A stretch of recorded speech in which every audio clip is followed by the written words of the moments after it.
जाजपुर थाना पक्षर आरंभ हो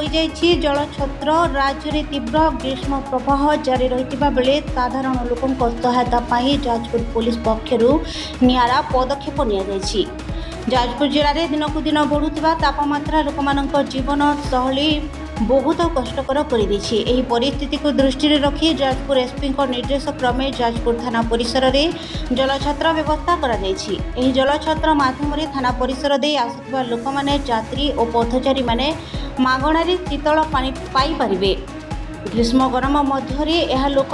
एक बड़ स्वस्तिर कारण हो पारिछि। स्थानीय लोक मैंने पुलिस पदक्षेप को बड़ परिमाण में प्रशंसा करने सह एक सेवामूलक लोकहितकारी उद्यम बोली कहते। देखो बर्तमान जो सारा राज्य में सारा देश जो प्रबल ग्रीष्म प्रभाव बर्तमान देखा से ग्रीष्म प्रभाव को लक्ष्य रखी आम प्रथम आपण मानक सहरवासी को सचेतन करने चाहूँ कि जो निहाती आवश्यक कम पड़े आपण घर बाहर अन्यथा खरा समय घर बाहर ना जदि निहाती आवश्यक आप घर बाहर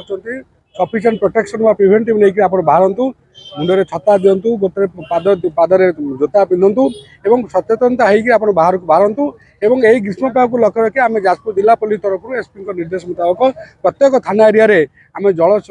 सेवार आयोजन करूँ एवं बर्तमान आम एडिशनल एसपी शंकर सर आते जाजपुर तार शुभारंभ कर लोक मैंने बाटवी मानक आम अनुरोध करूँ जो आप यही जगह आसी जलपान करूँ दही पानी व्यवस्था कर सुযোগ ये कहि बर्तमान ओडिशा रे जो भौगोलिक अवस्थिति अच्छी से आम देखुचु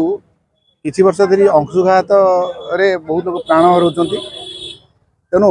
सेटा गोटे अंशुघात को रोकिया गोटे छोटिया प्रयास आमर ए समस्ते सहयोग कर बहुत बड़ कथा। द्वितीय कथा है लोक मान गोटे धारणा थाए पुलिस खाली चोरी कि कौन गंडगोल कले बांधि पकेब ना से गोटे आम सेवा मनोभाव अच्छी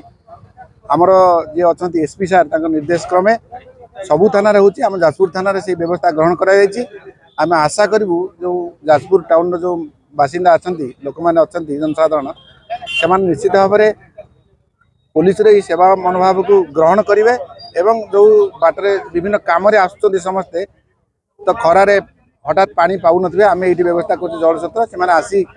साधारण जदि आमर ये जो जलछत्र व्यवस्था करा अंशुघात जनित रोग जो मरी जा लोक मैंने से रोकने आम गोटे प्रयास कर समस्ते सहयोग करेंगे आशा प्रथम समय आम देखी आस लोक बहु परिमाण सहयोग कर तेणु लोकंर जो भावना अच्छी पुलिस प्रति जो पुलिस भी सेवा करें ए प्रकार